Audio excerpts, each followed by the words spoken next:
वापस से आप सभी का स्वागत है एमपी के 2024 की एमसीक्यू सीरीज में। जैसा कि इस सीरीज में टोटल एमपी के 1000 एमसीक्यूज को कवर किया जा रहा है। हम डेली हर सेशन में 20 एमसीक्यूज को यानी 20 एमसीक्यूज को पढ़ते हैं। तो चलिए आज के 20 क्वेश्चंस देखते हैं। सबसे पहला है, मध्य प्रदेश के सर्वाधिक क्षेत्र में कौन सी मिट्टी पाई जाती है, यानी मध्य प्रदेश के मैक्सिमम एरिया पर हमें कौन सी सॉइल देखने को मिलेगी। तो आपको देखने को मिलेगी काली मिट्टी। मध्य प्रदेश के मैक्सिमम एरिया पे, मध्य प्रदेश के मैक्सिमम एरिया में कौन सी मिट्टी पाई जाती है?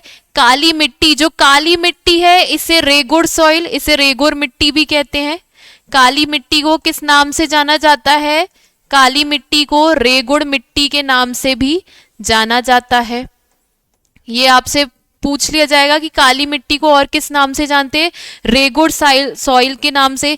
इस मिट्टी को काली मिट्टी क्यों कहा जाता है? क्यों? क्योंकि इस मिट्टी में लाइम यानी चूना, लाइम यानी चूना और आयरन यानी लोहा, इस मिट्टी में चूना और आयरन यानी लाइम और आयरन, चूना और लोहा, इन दोनों की मात्रा बहुत अधिक होती है। इन दोनों की मात्रा बहुत अधिक होती है, इन दोनों की क्वांटिटी बहुत ज़्यादा होती है। इसलिए इस मिट्टी का कलर, इस मिट्टी का रंग कैसा होता है? काला रंग होता है। ये आपको मोस्टली मध्य प्रदेश में कहाँ देखने को मिलेगी? तो कुछ आपको सतपुड़ा क्षेत्र में देखने को मिलेगी। सतपुड़ा एरिया में आपको ये मिट्टी देखने को मिलेगी। उसके अलावा मालवा प्लेट्यू में, मालवा के पठार में आपको देखने को मिलेगी ये मिट्टी। मालवा प्लेट्यू में देखने को मिलेगी। कहाँ कहाँ? कुछ सतपुड़ा के एरिया में, कुछ आपको मालवा पठार, मालवा के एरिया में देखने को मिलेगी। और आपको काली मिट्टी नर्मदा वैली, नर्मदा घाटी में देखने को मिलेगी। कहाँ देखने को मिलेगी? नर्मदा वैली, नर्मदा घाटी। तो मध्य प्रदेश की जो, अगर आप देखेंगे मध्य प्रदेश में सर्वाधिक कौन सी मिट्टी का क्षेत्र सबसे ज्यादा है, कितना सबसे ज्यादा मध्य प्रदेश के एरिया में कौन सी मिट्टी पाई जाती है? तो वो है ब्लैक सॉइल, काली मिट्टी, जिसे रेगुड़ सॉइल, हिंदी में रेगुड़ कहा जाता है, रेगुड़ मिट्टी कहा जाता है।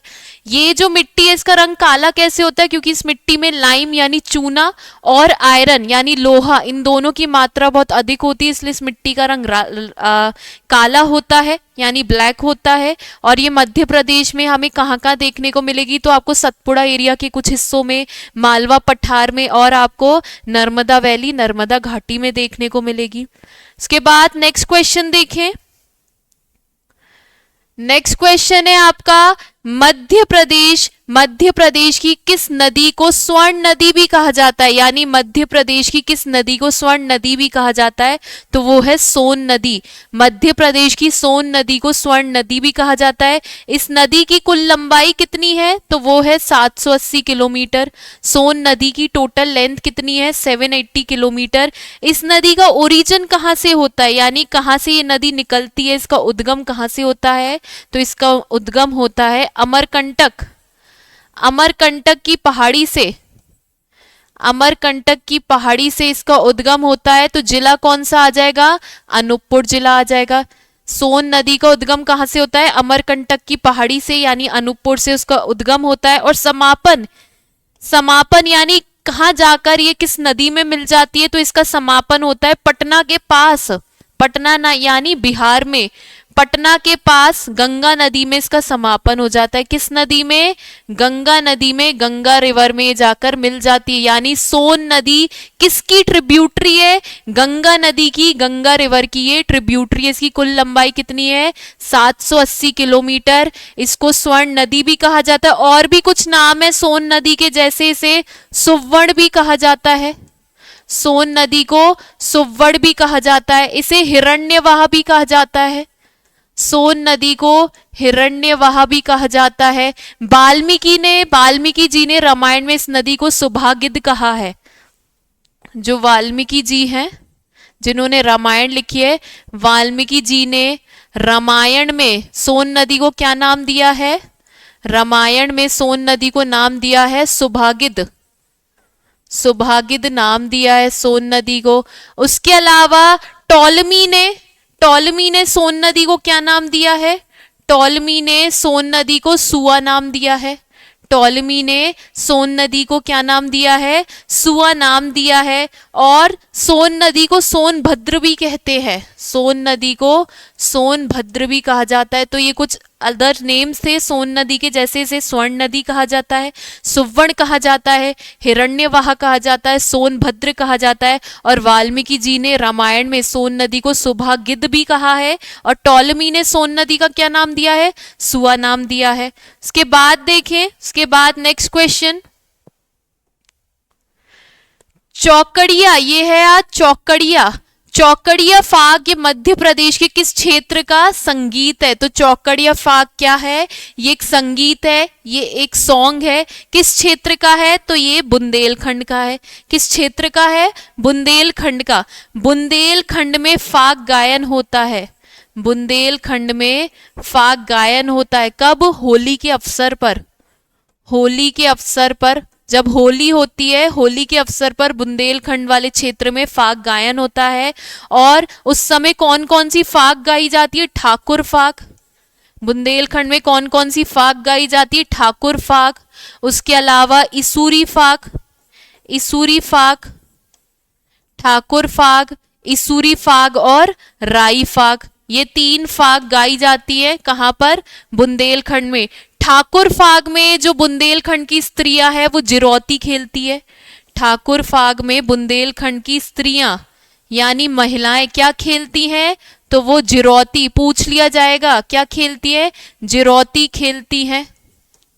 जिरौती खेलती है। और जो जिरौती है वो इंग्लिश का एच लेटर के समान होता है। जिरौती वो इंग्लिश का जो एच लेटर है उसके समान होता है। इसूरी फाग में, अब इसूरी फाग में ही चौकड़िया फाग बैठकर गाई जाती है। इसूरी फाग में ही चौकड़िया फाग, इसूरी फाग में चौकड़िया फाग बैठकर गाई जाती है, बैठकर गाई जाती है। और जो राई फाग है वो राई नृत्य के समय गाई जाती है। जो राई नृत्य होता है, राई डांस होता है, राई नृत्य के समय राई फाग गाई जाती है।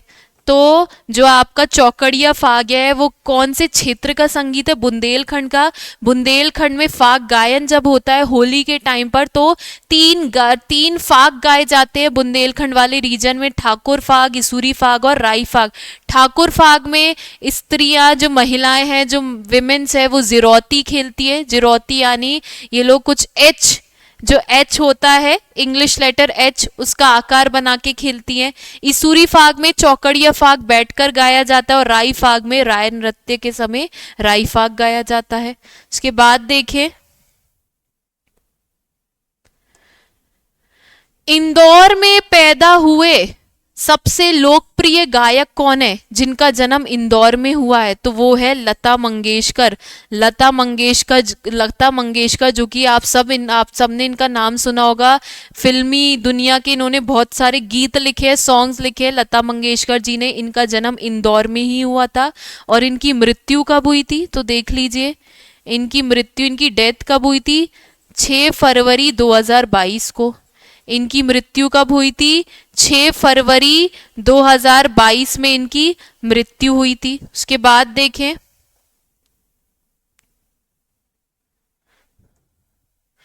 सिक्योरिटी पेपर मिल कहां पर है? सिक्योरिटी पेपर मिल कहां पर है? तो सिक्योरिटी पेपर मिल मध्य प्रदेश के होशंगाबाद जिले में है। कहां पर? सिक्योरिटी पेपर मिल मध्य प्रदेश के होशंगाबाद जिले में है। सिक्योरिटी पेपर मिल में क्या होता है? तो जो स्टैम्प पेपर और नोट बनाने वाले कागज, जिनसे नोट बनते हैं, जो कागज से नोट बनाने वाले कागज,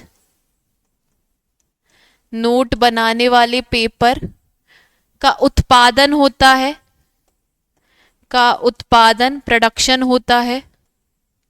कहाँ पर? होशंगाबाद के सिक्योरिटी पेपर मिल में स्टैम्प पेपर और जो नोट बनाने वाले कागज होते हैं उनका उत्पादन यहीं पर होता है। और सिक्योरिटी पेपर मिल की स्थापना कब की गई थी? तो इसकी स्थापना हुई थी 1967 में। किस जिले में? होशंगाबाद में। उसके बाद देखें, उसके बाद आपका नेक्स्ट क्वेश्चन है, मध्य प्रदेश में गठित सशस्त्र रक्षा वाहिनी आर्म्ड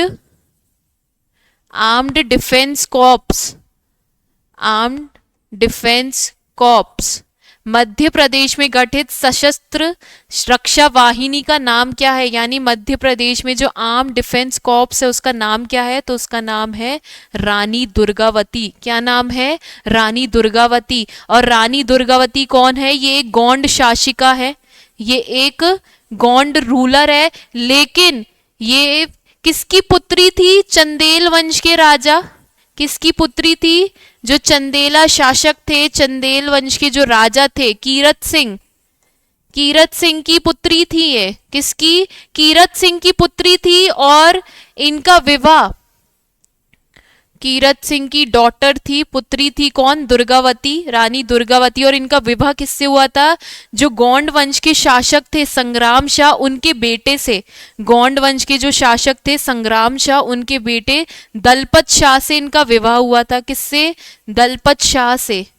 दलपत शाह से इनका विवाह हुआ था, इसलिए ये गौंड शासिका यानी गौंड रूलर कहलाती। कौन? रानी दुर्गावती। और मध्य प्रदेश में एक आर्म डिफेंस कॉर्प्स भी इनके नाम पर बनाई गई है। समझ आया कि ये चंदेल वंश के जो शासक थे कीरत सिंह, उनकी पुत्री थी, इनकी डॉटर थी। और इनका विवाह किससे हुआ था? जो गौंड वंश के जो शासक थे, रूलर थे संग्राम शाह, उनके पुत्र से, उनके बेटे दलपत शाह से इनका विवाह हुआ था। इसके बाद देखें, वर्तमान में उत्तर प्रदेश की पंचायती राज व्यवस्था कितनी स्तरीय है? यानी जो यूपी है, जो कि मध्य प्रदेश का नेबरिंग स्टेट है, पड़ोसी राज्य है, उसकी पंचायती राज व्यवस्था कितने स्तरीय है? यानी कितने लेवल पर है? तो वो 3 स्तरीय है, 3 टायर है। 3 लेवल पर आपको यूपी की पंचायती राज व्यवस्था देखने को मिलेगी। और मध्य प्रदेश की पंचायती राज व्यवस्था भी त्रिस्तरीय है। कौन कौन सा?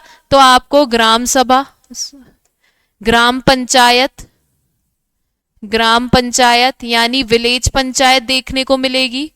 ग्राम पंचायत यानी आपको विलेज पंचायत देखने को मिलेगी। उसके बाद है क्षेत्र पंचायत, क्षेत्र पंचायत, एरिया पंचायत। और तीसरा है डिस्ट्रिक्ट पंचायत यानी जिला पंचायत, डिस्ट्रिक्ट पंचायत यानी जिला पंचायत। तो यूपी का जो पंचायती राज व्यवस्था है, पंचायती सिस्टम है, वो त्रिस्तरीय है, 3 टायर लेवल पर है। ग्राम पंचायत यानी विलेज पंचायत, क्षेत्र पंचायत और डिस्ट्रिक्ट पंचायत यानी जिला पंचायत। इसके बाद देखें, भारतीय चलचित्र उद्योग यानी Indian film industry, Indian film industry,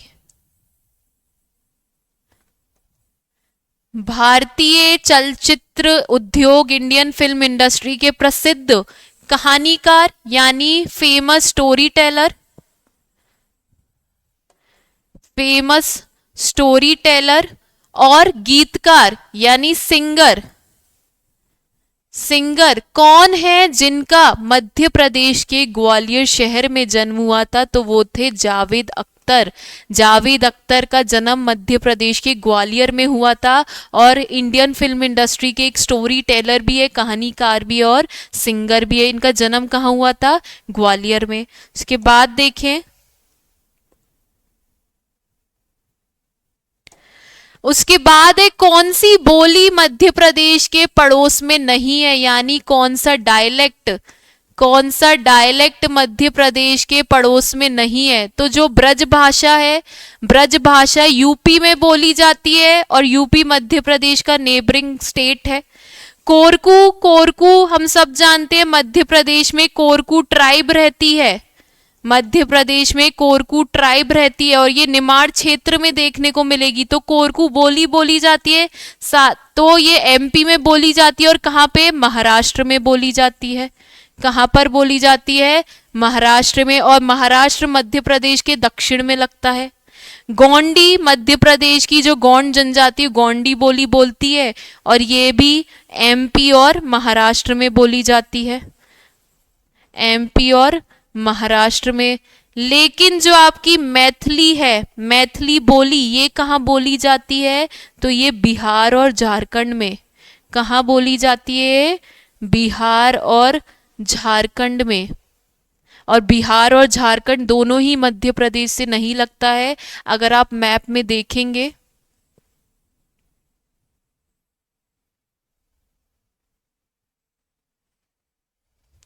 अगर आप मैप में देखेंगे तो यहां पर आ जाएगा आपका राजस्थान, यहां पर आ जाएगा आपका राजस्थान, इधर आ जाएगा यूपी, इधर आ जाएगा छत्तीसगढ़,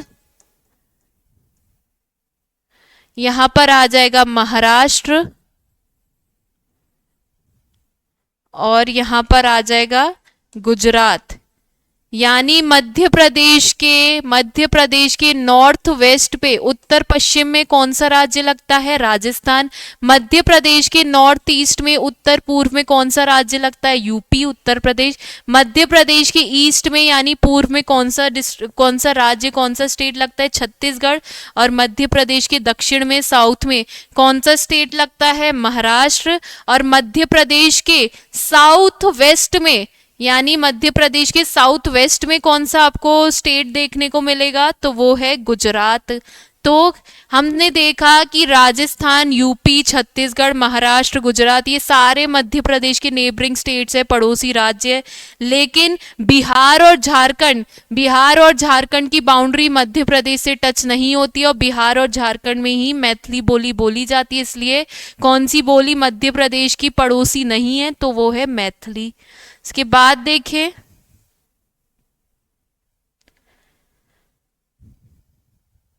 संविधान निर्माता डॉक्टर भीमराव अंबेडकर का जन्म दिवस कब है, यानी जिन्होंने हमारा संविधान बनवाया था डॉक्टर भीमराव अंबेडकर, उनका जन्म दिवस हुआ था 14 अप्रैल 1891। 14 अप्रैल 1891 को डॉक्टर भीमराव अंबेडकर की बर्थ डेट है। और इनका जन्म कहाँ हुआ था, इनका जन्म हुआ था महू, जो कि इंदौर में आता है। इनका जन्म कहाँ हुआ था, महू, जो कि इंदौर में आता है। और ये हमारी संविधान बनाने की प्रारूप समिति यानी ड्राफ्टिंग कमेटी के चेयरमैन थे। प्रारूप समिति, ड्राफ्टिंग कमेटी के चेयरमैन थे, अध्यक्ष थे। कौन, डॉक्टर भीमराव अंबेडकर, जिनका जन्म कब हुआ था, 14 अप्रैल 1891 में। कहां पर, महू में। इसके बाद देखें, देश के 5 राज्यों में से मध्य प्रदेश की सीमा मिलती है। निम्न में से किस राज्य की सीमा मध्य प्रदेश को नहीं छूती है। अभी हमने मैप देखा था कि यूपी मध्य प्रदेश की बाउंड्री से टच होता है, राजस्थान मध्य प्रदेश की बाउंड्री से टच होता है, गुजरात भी मध्य प्रदेश की बाउंड्री से टच होता है, लेकिन वेस्ट बंगाल मध्य प्रदेश की बाउंड्री से टच नहीं होता है। तो क्या आंसर हो जाएगा, वेस्ट बंगाल। इसके बाद देखें, मध्य प्रदेश के कौन से शहर में विख्यात अभिनेता यानी एक्टर शरद सक्सेना का जन्म हुआ है। शरद सक्सेना जो कि एक्टर है, फिल्मी इंडस्ट्री में, जो फिल्म इंडस्ट्री है उसके एक्टर है शरद सक्सेना, उनका जन्म हुआ है सतना में। कहां पर उनका जन्म हुआ है, सतना में।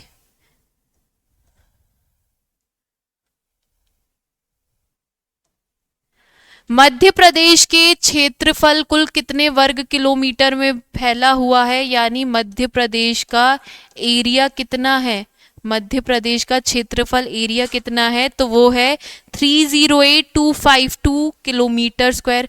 मध्य प्रदेश का एरिया कितना है, 308252 किलोमीटर स्क्वायर। अगर आप मध्य प्रदेश की नॉर्थ टू वेस्ट लंबाई देखेंगे, सॉरी नॉर्थ टू साउथ, अगर आप मध्य प्रदेश की नॉर्थ टू साउथ लंबाई देखेंगे तो मध्य प्रदेश की जो नॉर्थ यानी उत्तर से लेकर दक्षिण तक जो लंबाई है वो है 605 किलोमीटर। कितनी लंबाई है? 605। और अगर आप वेस्ट टू ईस्ट देखेंगे तो कितनी लंबाई है? 870 किलोमीटर। मध्य प्रदेश की अगर आप उत्तर से दक्षिण की लंबाई देखोगे तो वो आपको देखने को मिलेगी 605 किलोमीटर, और पश्चिम से पूर्व यानी वेस्ट टू ईस्ट देखोगे तो कितनी मिलेगी? 870 किलोमीटर। और मध्य प्रदेश का एरिया कितना है? 308252 किलोमीटर स्क्वायर। उसके बाद देखें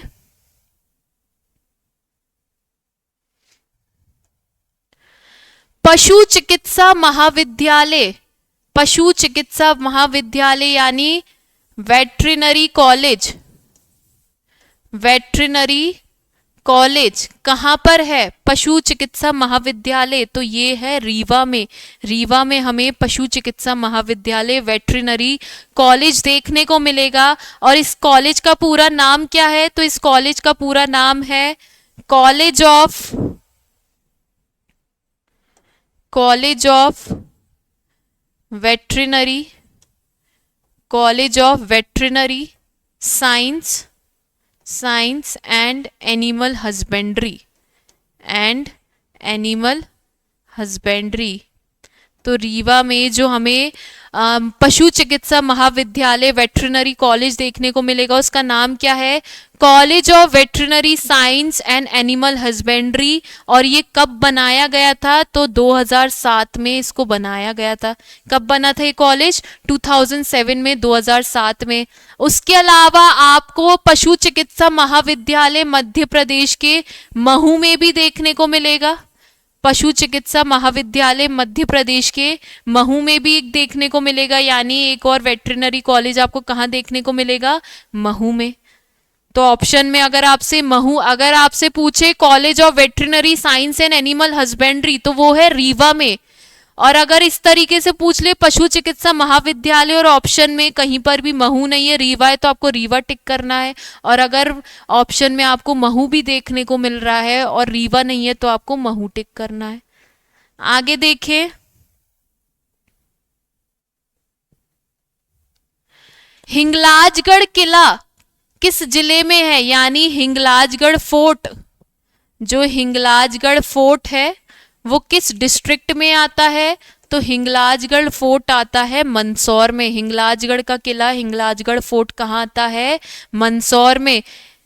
इस किले से जो स्टैच्यू रिकवर्ड हुए, यानी इस किले से जो एक्सकवेशन में, उत्खनन में जो भी स्टैच्यू मिले हैं, जो भी स्टैच्यू आइडल्स रिकवर्ड हुए, वो गुप्ता पीरियड से लेकर परमार पीरियड तक के रिकवर हुए। गुप्त काल से लेकर परमार काल तक। कहाँ से? हिंगलाजगढ़ फोर्ट से। कहाँ आता है? मंदसौर जिले में। यहाँ पर जो हमें स्टैच्यू रिकवर्ड हुए वो गुप्ता पीरियड से लेकर परमार पीरियड तक के हैं। उसके बाद देखें, इसके बाद क्या पूछा जा रहा है कि रत्नेश पांडे किसके साथ जुड़े हुए हैं? तो जो रत्नेश पांडे हैं ये एक पर्वतारोही है। ये कौन है? पर्वतारोही, एक माउंटेनियर है। कौन? रत्नेश पांडे एक पर्वतारोही है, माउंटेनियर है। और इनका जन्म कहाँ हुआ है? इनका जन्म मध्य प्रदेश के किस जिले में हुआ है? तो इनका जन्म हुआ है सतना में। कहाँ पर इनका जन्म हुआ है? सतना में। तो रत्नेश पांडे किस जिले से संबंधित है? सतना से। और ये एक पर्वतारोही है, माउंटेनियर है। इसके बाद देखें, वर्ष 2011 की जनगणना यानी 2011 का जो सेंसस हुआ था उसके अकॉर्डिंग देखेंगे तो मध्य प्रदेश की जनसंख्या, पॉपुलेशन कितनी है एमपी की? मध्य प्रदेश की जनसंख्या, पॉपुलेशन कितनी है मध्य प्रदेश की? तो वो है आपकी 726,809। मध्य प्रदेश की टोटल पॉपुलेशन 2011 की जनगणना के अनुसार कितनी है? 726,809। उसके बाद देखें,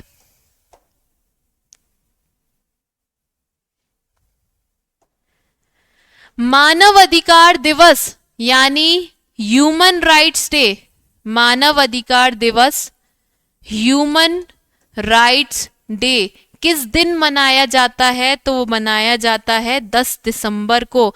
और 10 दिसंबर 2023 में जो ह्यूमन राइट्स डे सेलिब्रेट किया गया है वो इसकी 75वीं वर्षगांठ थी, 75th एनिवर्सरी थी, 75th एनिवर्सरी थी। तो आपको पता होना चाहिए कि जो ह्यूमन राइट्स डे, जो मानव अधिकार दिवस बना है 2023 में, 10 दिसंबर 2023 को जो सेलिब्रेट किया गया है वो 75th एनिवर्सरी थी, 75वीं वर्षगांठ थी। उसके बाद देखें,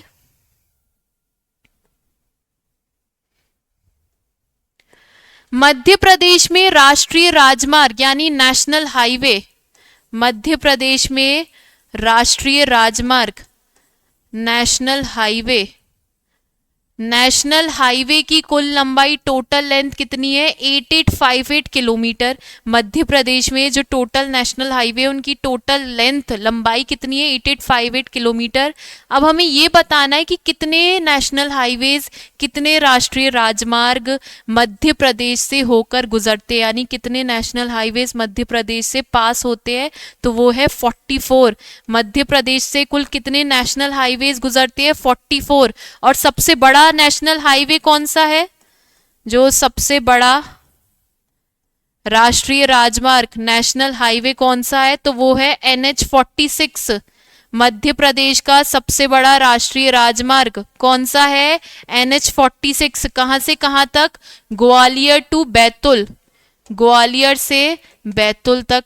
मध्य प्रदेश का सबसे बड़ा नेशनल हाईवे कौन सा है? NH46। कहां से कहां तक? ग्वालियर से बैतूल तक। और सबसे छोटा, स्मॉलेस्ट नेशनल हाईवे कौन सा है?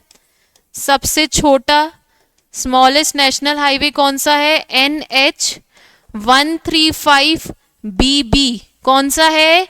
National highway 135BB। और ये कहां से है, कहां से कहां तक है?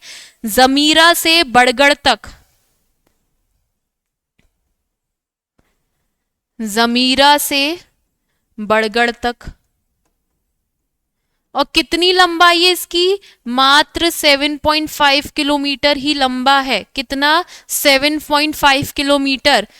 NH135BB ये जमीरा से लेकर बड़गढ़ तक है और इसकी टोटल लंबाई है 7.5 किलोमीटर। और ये मध्य प्रदेश का स्मॉलेस्ट नेशनल हाईवे है, सबसे छोटा राष्ट्रीय राजमार्ग है। सबसे बड़ा जो नेशनल हाईवे राष्ट्रीय राजमार्ग है वो है NH46 जो कि ग्वालियर से लेकर बैतूल जिले तक है। और मध्य प्रदेश से टोटल कितने नेशनल हाईवेज पास होते हैं? 44 नेशनल हाईवेज मध्य प्रदेश से गुजरते हैं। और मध्य प्रदेश में जो नेशनल हाईवे की टोटल लेंथ है वो कितनी है? 8858 किलोमीटर। इसके बाद देखें आज का लास्ट क्वेश्चन, होशंग शाह किस वंश का था? जो होशंग शाह थे वो कौन सी डायनेस्टी से बिलोंग करते थे? तो वो गौरी वंश, गौरी डायनेस्टी से बिलोंग करते थे। होशंग शाह किस डायनेस्टी से बिलोंग करते थे? गौरी डायनेस्टी से बिलोंग करते थे। ये मालवा के सुल्तान थे। होशंग शाह मालवा के सुल्तान थे। मालवा के सुल्तान बनने से पहले, मालवा के जब ये सुल्तान बने थे तो होशंग शाह के नाम से ये सुल्तान बने थे। उससे पहले जो इनका नाम था वो था अल्प खां। उससे पहले इनका नाम क्या था? अल्प खां। और ये किसके पुत्र थे? ये किसके बेटे थे? दिलावर खां के बेटे थे। ये किसके बेटे थे?